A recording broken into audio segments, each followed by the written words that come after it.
I don't have a script for this episode. I just wanted to come on here and talk about what's really grinding my gears. I've got some explaining to do. Let's get into it.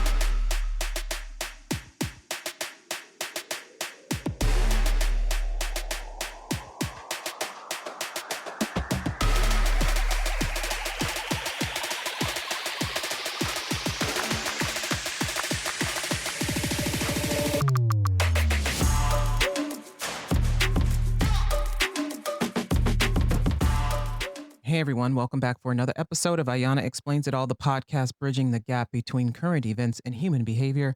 I am your host, Ayana Fakhir. I am the host, the producer, the writer. I share my entire life with this podcast because I am the writer, the host, the producer, the key grip. I also do craft services. Ayana Explains It All is available on 12 different, 12? Maybe it's 12. I haven't counted recently. Streaming platforms, including our flagship, Spotify. I am your Black Muslim lady lawyer living in the suburbs of Northeast Ohio. And once again, asking why we need to give $600 million to a failing professional sports team for a stadium that isn't even in the city that the team is named after. You can find us on our website, www.ayanaexplainsitall.com. That's www.ayanaexplainsitall.com. You can find all things podcast, including how to support the show. You can find all the episodes of the show. You can find transcripts, show notes. You can find ways to email me. You can email me at ayanaexplainsitall@gmail.com. I am recording this on what is Sunday, June 29th, 2025. I'm not even going to mention the time that it is because I was supposed to do this hours before I'm recording it. But of course, I get distracted. I don't know why, I just do. If you want to know how you can be on this show with me, which by the way, I am not opposed to. In fact, I would love to have people on the show with me instead of me constantly bothering my friends to be on the show with me. But Ayana Explains It All often uses different books and journal articles and news articles in the podcast episodes. And so I put that information in the show notes. So you don't have to wonder where I'm getting this from. I tell you where I'm getting it from, and then I reference it so you can go and look it up yourself. Because I want you all to be smarter about stuff, whatever it is. I don't even care what it is. I just want people to not be walking around misinterpreting Supreme Court decisions like people have been for the last, I don't know, how long has Donald Trump been president? I have had to explain to people why a decision doesn't mean what they think it means. Like most of the decisions that have come out of the US Supreme Court about Donald Trump's moves have been about whether it's okay for the moves that he proposed to proceed while the constitutionality of what he did moves through the lower courts. And people are very up in arms about what he wanted to do to begin with. You all are starting to see the scope of presidential power is being expanded, judicial power is being more limited, or the way I see it is that the judicial power is seeing where the public opinion is moving. And so they're giving more power to this person because the majority of the public seems to respond well to him and they think that he should have this power. And therefore, thereby, there go. Maybe we're going to help him out a little bit. That's just my opinion. That's my opinion. They're doing something very dangerous at the US Supreme Court. With the opinion they came out Friday, the 27th, they had to issue an opinion on whether universal injunctions, whether the injunction issued by the lower court when Donald Trump did his executive order ending birthright citizenship, whether the injunction could be applied to the entire country and not just the state or the plaintiff who was affected, who had filed the suit. Can you take what was filed in one lawsuit? Can you take the injunction that resulted from that and then bootstrap all of these other states and affected parties to that to say that this executive order shouldn't apply to any of this, that it's unconstitutional and shouldn't apply to any of this, they have been ruling against these injunctions on the executive orders. They have been saying, yes, it's okay for the president to do what he wanted to in these executive orders until the lower court rules on the constitutionality of the action in the executive order. So I was not surprised that they said, yes, this injunction is unconstitutional, that the judge went beyond the scope of their power and it was overruled. And the action can continue while the lower court hashes out whether birthright citizenship is constitutional or whether the president can end birthright citizenship. For specifically, it's about whether people who enter the US illegally or people who are not citizens of the US when they give birth, when they have a child born on US soil, should that child be a US citizen? But more specifically, Donald Trump wants this to apply to illegals. I'm doing air quotes as they call them, because I don't believe that any human being is illegal, and I don't like calling people illegals. That's ridiculous.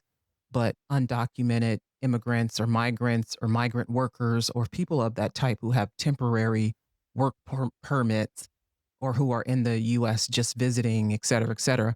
He doesn't want these people to be able to create so called anchor babies.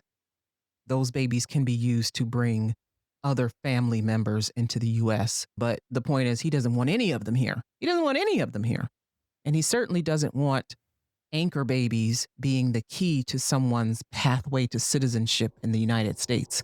Because that is abhorrent, disgusting. These people are disgusting, Ayana. They're disgusting. Look at them. They're dirty. They're nasty. They're coming over here with their desire to work and pay taxes and not get anything back for it. The Supreme Court did not decide the constitutionality of birthright citizenship as it applies to people present or under the jurisdiction of the United States. If you're a US citizen, the United States has jurisdiction over you, period. But for people who are like asylum seekers in the US has jurisdiction over you. If you are being held in a detention center, even though you are undocumented, the US has jurisdiction over you. If you came into the US, no matter how you got here, if you came in a shipping container, you snuck across the border, or you came through the checkpoints, the US has jurisdiction over you. For the simple fact that you are present on US soil, the US has jurisdiction over you. If you are pregnant and you give birth on US soil, your baby is a US citizen. It doesn't matter if the parents are citizens of the US. There's a reason for that. And people will say, oh, well, this was just for the descendants of slaves. Donald Trump loves to say that was just for the descendants of slaves. He probably knows one fact about slavery, and that's it. He don't know shit else about slavery. I wouldn't listen to him when it comes to historical matters. Not only does he not know anything about slavery, he doesn't want any information about slavery to be present anywhere in any of the national parks or on the national monuments. Yeah, did you know that? Did you know that there is an executive order that orders people in charge of the parks and the monuments across the country to remove any harmful to the US language from these places? So, say, like, you have a placard on a building in a national park and it's describing a particular event or how something came to be or how this thing got its name or whatever. And that placard mentions like Indian the Trail of Tears or Native American genocide or some kind of persecution or slavery or runaway slave or slave master or something, any of that kind of language. You as the citizen can report that to the to the I think it's the Department of the Interior, and they will have that language removed. They have been working hard to remove so-called harmful to the US language because they don't want people to see the US in a negative light, in a negative image. They don't want people to think of the US negatively. when you think about the United States and you think about all of her glory and majesty and whatever, astaghfirullah, when you think about that, they want you to think, stars and stripes and courage and bravery and America. Oh yeah, yeah.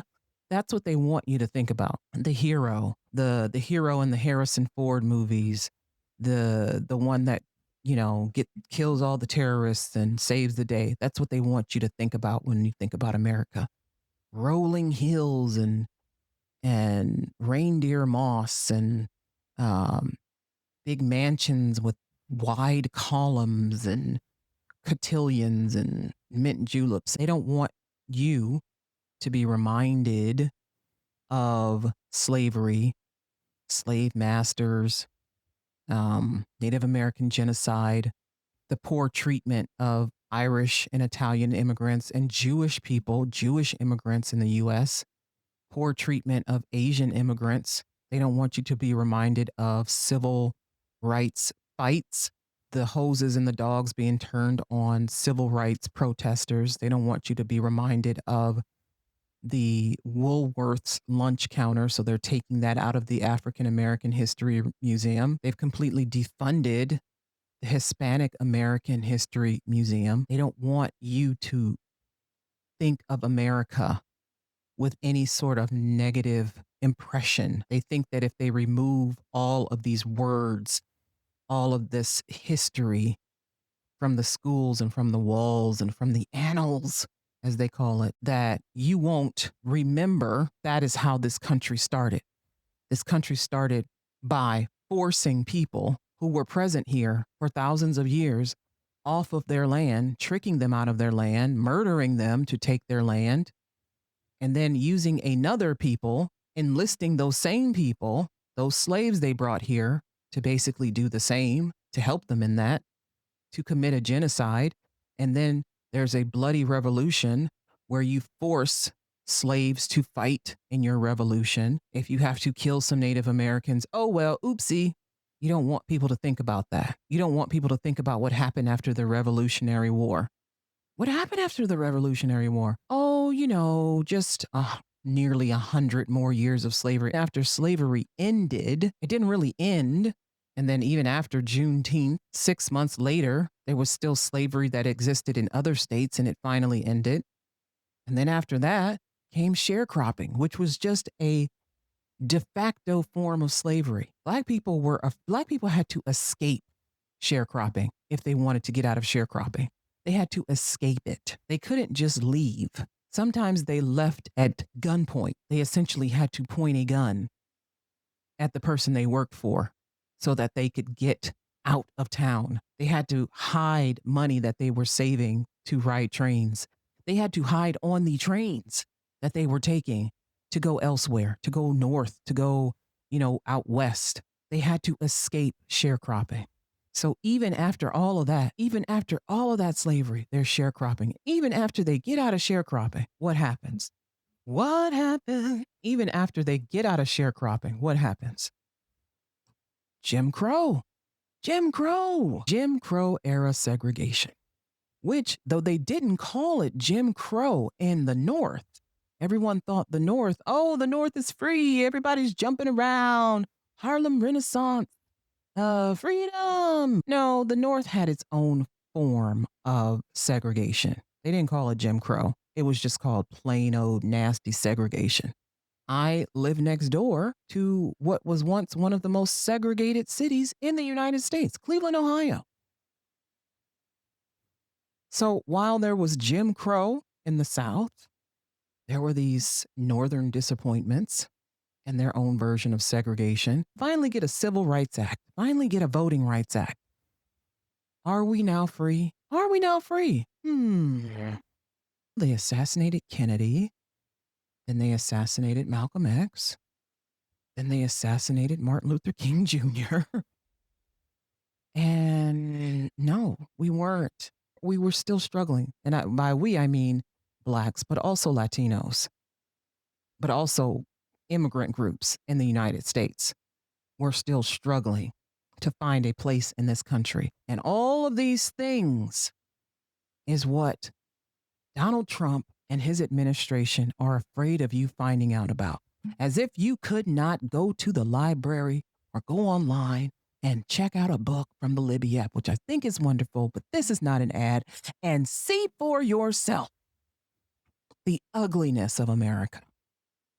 And when you ask these people who say, we're going to make America great again, what time, what era, what year was that?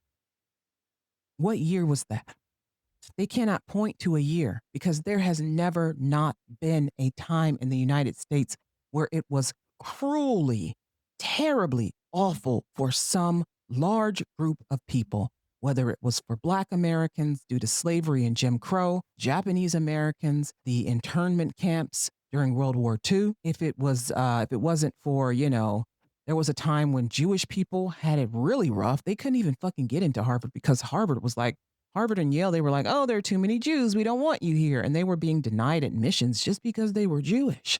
And white people weren't getting enough spots. And even during the years before World War II, where Hitler was coming into power and his persecution was starting, and the Jews were coming to the United States, they were coming in droves to the US. They were fleeing Europe. And the United States was like, we're closing the borders. We're actually full. Thank you. They were looking for a place. They were looking for asylum. And the United States were turning them away because they were Jewish. And of course, we know what the Native Americans went through. So much. But it was made better because they got these reservations, Ayana. They got reservations and casinos. Oh my God, they should be happy they got casinos. They own this whole fucking continent. You think some piddly little casinos are going to make it better? They own Canada. They own the United States. But hey, you got some casinos, right? Oh, how nice. And then we know how terrible it's been for Latinos. Terrible. Cubans, Venezuelans, Colombians, been awful. Mexicans, it's been freaking terrible. But these are the things they don't want you all to know, that the persecution against gays and trans people exists. Persecution against Muslims exists. They don't want you to know that people still face hate crimes in the United States at such an alarming rate that the US is actually the reason why hate crimes have risen worldwide for groups such as mine and Jewish people. That's how bad it is here. It's so bad that they don't want you to know how bad it is. It's so bad that they have to erase some of it on the paper because there isn't room for all the rest of the bad stuff that's happening. It's so bad that they have to pull the wool over your eyes so you won't be bombarded by how bad it is. Does it have its great points? Of course. I'm sitting here as a Black Muslim lady lawyer, woman lawyer. Right? How many other places could I do that at as a woman who wears a hijab, as a woman who practices Islam? How many other places could I do that?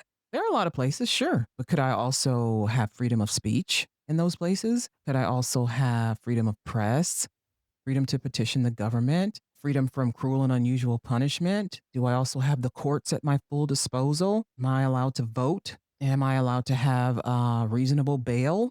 Am I allowed to be free from unreasonable searches and seizures? Do I have equal rights? Do I have equal protection under the law? Under the laws? Do I have equal protection under the laws? If I give birth in a country where I'm just visiting, if I give birth in a country where I've sought asylum, will my child be a citizen of that country? So yeah, it has its good points living here. Absolutely. But I tell you what, I'm taxed out the ass. So I don't know. I pay state income tax. I pay federal income tax. I pay income tax to the city I work in. And I pay income tax to the city I live in. That's 4 different income taxes. And then I pay high as giraffe pussy ass sales tax for the county that I live in.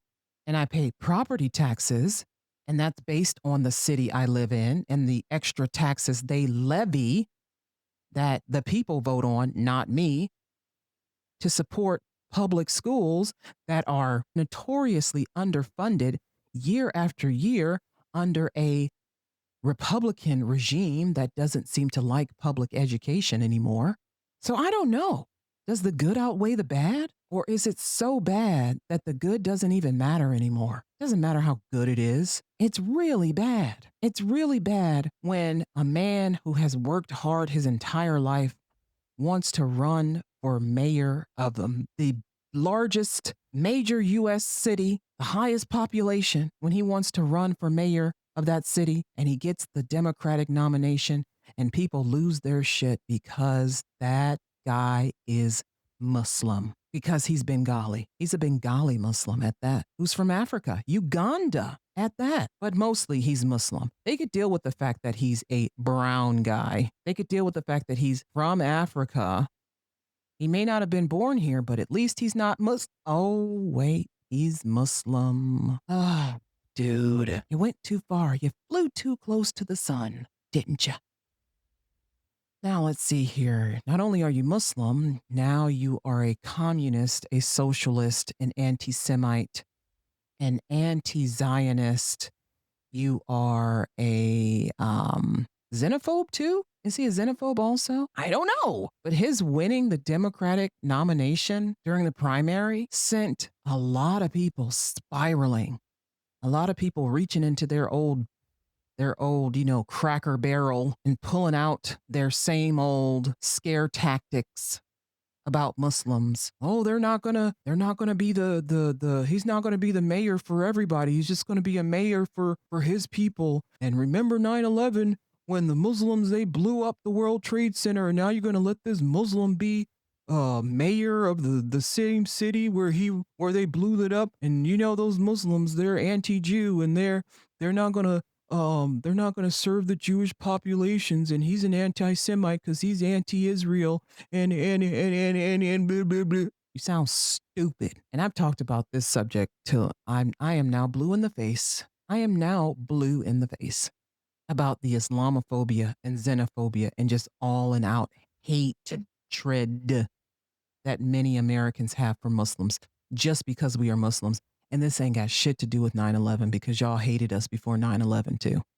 Hated. Every time we try to build a masjid in a neighborhood, what do we have to go through? Remember that whole episode I did on Epic City in Texas and what those people are having to go through?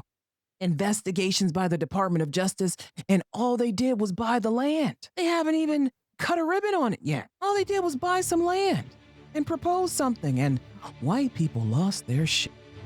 No, please don't bring your different religions and your different clothes and your different language. Don't bring it to my Americas. Don't bring your Sharia law. Don't bring it here. We don't want it.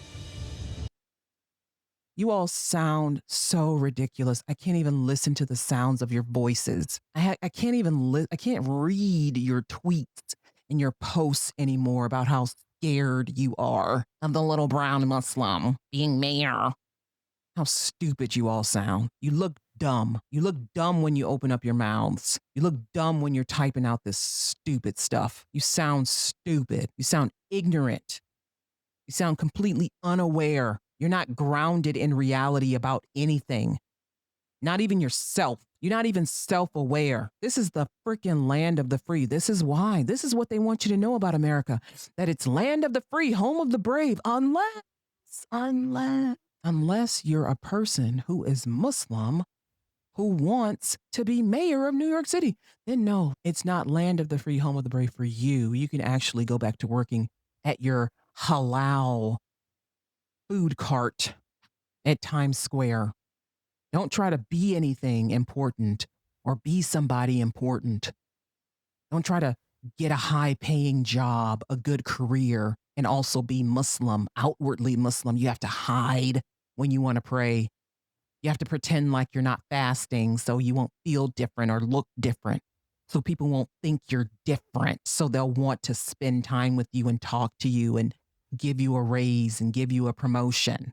So people won't think that you're un-American. You have to swear allegiance to the flag and you have to stand for the Star-Spangled Banner. You have to slam your hand onto your heart and you have to sing it with all of your might, so you can prove to everyone that you're the good immigrant. You're the good Muslim. You're one of the good ones. You're one of the ones who plays by the rules. You're one of the ones who understands. You get it. You get it, right? We just want to see that you're one of us, that you support us, that you like us, that you're down with us. Why do you have to do that in a place where there is freedom of religion and freedom from religion that calls itself the land of the free, the home of the brave, that calls itself the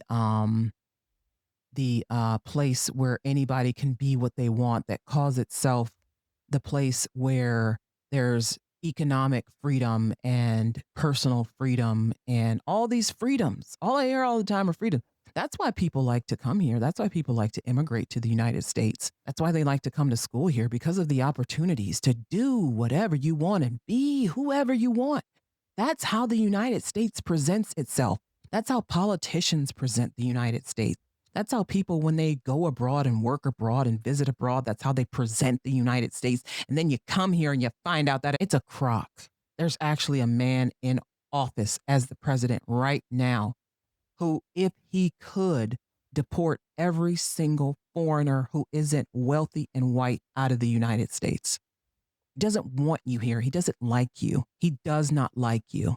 Now, if you had money, he probably would feel differently. The only good immigrant to him is a rich one, not just even white. No, no. Because if you're poor and white, you can forget it. You're going back to your war torn country. Yeah, he's getting rid of the Ukrainians too, by the way. But if you got money, you got $5 million to buy that gold visa, that gold VISA. You got $5 million.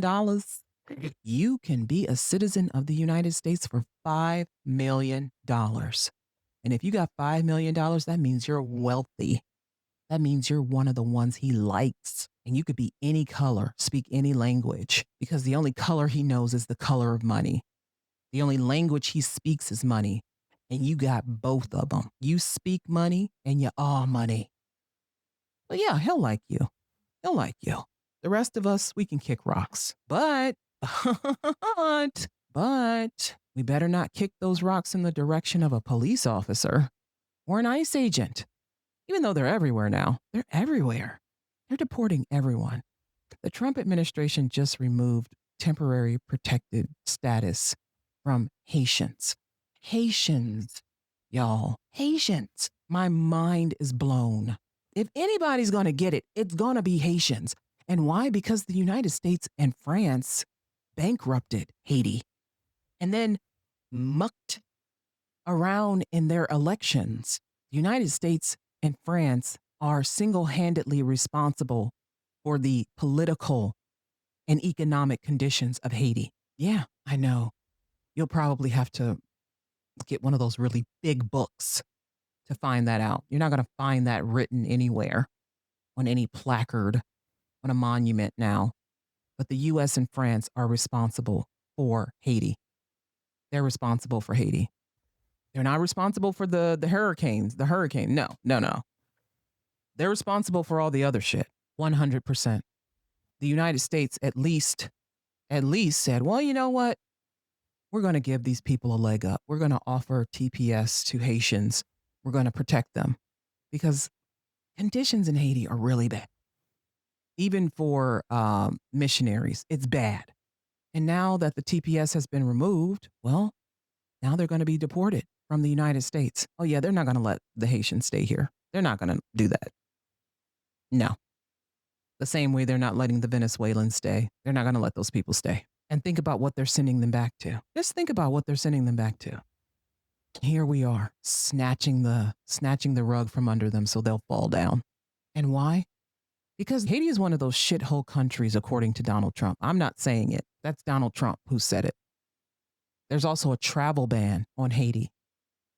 You can't come to the U.S. from Haiti. And if you go home, I don't even think you can visit Haiti if you're a U.S. citizen. Do they let it? When there's a travel ban, that's what I need to know. When there's a travel ban, are you, as a person from the U.S., allowed to travel to the place where there is a ban? So if you wanted to go home, you couldn't go home. You wanted to go home and visit your family, you can't go home and visit your family. And all Donald Trump has to do is say, well, this is for national security reasons. Boop, there you go. That's all any president ever has to say. National security reasons. There you go. We also learned recently that Doge, with the fraud, waste, and abuse that was being touted by Donald Trump and his administration, was full of shit. There was no fraud, there was no waste, there was no abuse. Guess what? We already knew. We already knew. Didn't save any money. And now the entire government is tied up in lawsuits. Dozens, hundreds of lawsuits. Class action, individual, lawsuits over here, lawsuits over there, lawsuits everywhere. This litigation will probably be ongoing for the entire duration of Donald Trump's second term. He's still being sued from his first administration because he doesn't know what he's doing. He violates the Constitution first and he apologizes later. No. He doesn't apologize, actually. He never apologizes because he's never wrong. He's not even mistaken. He'll blame it on someone else who works for him. But it's never his fault. He's never wrong. He's never mistaken. You're wrong. You're mistaken. You don't know what you're doing, right? But it's never him. It's never his Department of Justice, by the way, and it's never his national security advisors who are telling him this crap. They're wrong. He's wrong. They're all wrong. They're all wrong. Why are you employing lawyers who are telling you to do things that are unconstitutional? Those are not lawyers you want to have. You want the lawyers who are going to get you to the ironclad executive orders, to the ironclad actions. The ironclad actions. There is a way that you do things where you can get what you want. It's called following the law. You could actually get a lot of what you wanted to do accomplished if you followed the law, if you just followed the process. But no, you want to come in and just take your big fat arm, your big fat pot stirring arm, and just knock everything over and then deal with the fallout. Because, you got people to do that. You got people to deal with the fallout. He gets on TV and he's like, I'm going to go ahead with ending birthright citizenship for those people who are not citizens of the US and they have babies here and they have their anchor babies. Some lawyer should have told you that that is unconstitutional. Some lawyer should have told you that after the Supreme Court ruled how it did, because we knew it was coming down that way, that lawyers were going to go into courtrooms and certify and get all of these class action laws, these class action groups certified and file these class action lawsuits to get these dozens and dozens of injunctions that were required by the US Supreme Court. And then while they're doing that, the lower courts were going to be dealing with the issue of birthright citizenship, and they were going to find it constitutional. And then eventually that case is going to make its way to the US Supreme Court, and they're going to say the same thing. Some lawyers should have told you that. But you only surround yourself with people who tell you what you want to hear, even if it's illegal, even if you're breaking the law. You want to hear certain things, and they tell you that, and then descends into chaos and turmoil. What else do people want to hear? Oh, there are sleeper cells in the United States, Iranian sleeper cells. Now that the U.S. has bombed Iran, they're going to activate these sleeper cells that have been present in the U.S. for decades, apparently. These sleeper cells that have, by the way, never been activated. Those people got to be dead by now. What do they renew the sleeper cells? They're swapping people out. Then you got these idiots on social media flexing their muscles and pounding their fists into their hands going, yeah, you want to be Froggy Leap. Yeah, I've been waiting for this moment my whole life, pretending like doing the fucking Avengers cosplay. They think they're one of the Avengers and they're going to save America. They're going to save my family. I'm going to do whatever I need to do to save my family, protect my family from the deadly terrorist. Once again, that Harrison Ford, get off my plane attitude. People really are delusional. Americans are some of the most delusional people. You have religious delusions. You have political delusions. You have delusions of grandeur. You have delusions of, I don't know, you think eating a triple Big Mac is a good idea. So much. It just blows my mind when I read these stories day after day. People are so happy that the white Christian right is gaining power. The Bible is not public policy. The Bible is your private religious text. The same way the Quran is my private religious text. Government is government. Laws are laws. Your Bible is not the law of the United States, the same way my Quran is not the law of the United States. Your Bible isn't the law that I live by as an American citizen. It is what you live by as a private citizen of the United States of America. You see the difference? Do you see the difference? But you having a Bible and being a Christian doesn't mean that I get to hate you for having a Bible and being a Christian. The same way it doesn't mean that you get to hate me for having a Quran and being a Muslim. Only maybe you probably do because you have some sick, twisted idea in your head that all Muslims are terrorists and we're enemies of the United States because you've been told that by some political figurehead, even a president of the United States, even a national security advisor to the United States, even a speaker of the House of the United States of America. That's what you've been told. That's what's been drilled into your head. And so you believe it instead of doing any real thinking on your own, instead of, just using your own discernment, but maybe you don't have any. And so that's what you believe. You believe what anyone tells you to believe, not what anyone says. You believe what people tell you to believe because you don't believe everything that everybody says. No, you're really good at questioning everything. Everything's a conspiracy. No, you believe what people tell you to believe. Big difference. There are a lot of you caught up in the believing what people tell you to believe category. You're very good at questioning the series of events that have unfolded. Even if you see it with your own eyes, you're very good at questioning whether what you saw actually happened. You're very good at going, well, I need to hear both sides of the story. You're very good at going, well, I need to see what happened before the camera started rolling. But when someone tells you what to believe, you believe it without question, especially if it's someone you like, especially if it's someone you're a fan of. Ooh, that's even worse. You're going to believe that before they even finish the sentence.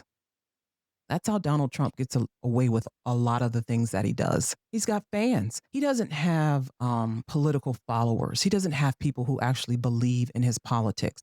They might support the politics of the Republican Party, meaning, oh, I don't like abortion, then outlaw abortion, get the illegals out the United States. But they actually are fans of Donald Trump. So he cannot do any wrong in their eyes. Even when he does something wrong, they go, oh, well, but he's done all this other good. So that trumps the bad, right? Get it? You don't use discernment. You don't have the ability. You don't even have the ability. And there has to be a word that's stronger than ignorance at this point. You all have invented a new category below ignorance, even willful ignorance. It's a new category of thought. I'm going to look that up. I'm going to make up that word. I'm going to make up that definition and I'm going to submit it to the dictionary people. I don't know what you would call them. Authors of the dictionary? I don't know. But I'm tired. I'm tired of all of this. I've had enough. I've had enough. And I'm not holding back anymore on just how much I've had enough, how far down this goes, how fed up I am. I'm going to keep reminding you. I'm going to keep talking about it. I'm going to keep shedding light on the injustices and the wrongs, the phobias and the isms. I'm going to keep shedding light on it. I'm never going to stop talking about it. If it makes you uncomfortable, good. It's uncomfortable. If it upsets you, good. It's upsetting. If it disappoints you, good. It's disappointing. That means your brain and your heart are working. That means that maybe you're starting to think, oh, maybe we need to work towards ending this stuff. No, not a lot of you. A lot of you are just like, oh, here comes another black lady talking about racism. Here comes another Muslim talking about Islamophobia. Oh, they always want to feel put upon. Oh, they always want to make it seem like we're the bad guy. Now here comes this Newsweek story about how white men feel afraid to speak up at work because they don't want to be shut down. Well, sir, if I was a racist and a misogynist, I would be afraid at work too. I would be. And this has been Ayana Explains It All, brought to you by Facts, Figures, and Enlightenment. Take care.